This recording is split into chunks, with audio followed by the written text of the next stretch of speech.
అమ్మా, అన్నం ఇవ్వండి. 2 రోజుల నుండి ఏమీ తినలేదు. ఓ అమ్మ, మీరిక్కడ ఎందుకు కూర్చున్నారు? ఎవ్వరూ పట్టించుకోవడం లేదు. నన్ను చూసే వాళ్ళు లేరమ్మా. ఆకలితో ఇక్కడ కూర్చున్నా.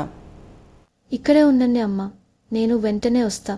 మీరా, లంచ్ తీసుకోకుండా ఎలా వెళ్తావు? బస్సు మిస్ అవుతుంది. అమ్మా, బయట వద్దమ్మ ఉంది. 2 రోజులు తినలేదట. నా లంచ్ ఆనకిస్తాను. నీకు ఏం తినడం? నాకు ఇంటికొచ్చాక తినొచ్చు, కానీ ఆమె ఇప్పుడు చాలా ఆకలిగా ఉంది. నీ మనసు చాలా పెద్దది. దేవుడు నిన్ను ఆశీర్వదిస్తాడు.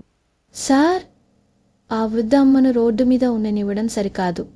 మనం కమ్యూనిటీ హాల్ పక్కన నీళ్ళలో కూర్చి నీళ్ళు, అన్నం ఏర్పాటు చేయగలమా? మీరా, నువ్వు చిన్నదానివైనా నీ హృదయం చాలా గొప్పది. ఇక నుంచి ఆమె కోసం ఏర్పాట్లు మనమే చేస్తాం. మీరా, నీ వచ్చిన తరువాత నా జీవితం మారిపోయింది. మీ నవ్వే నాకు బహుమతి అమ్మా. ఈరోజు చాలా బాగుంది, కానీ చాలా అలసిపోయా. ఏమిటిది?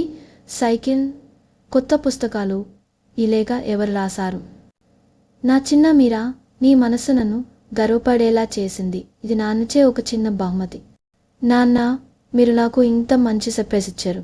నీతి ఏంటి అంటే, ఎవరికైనా మనసు పెట్టి సహాయం చేస్తే అది ఎప్పటికీ వృధా కాదు.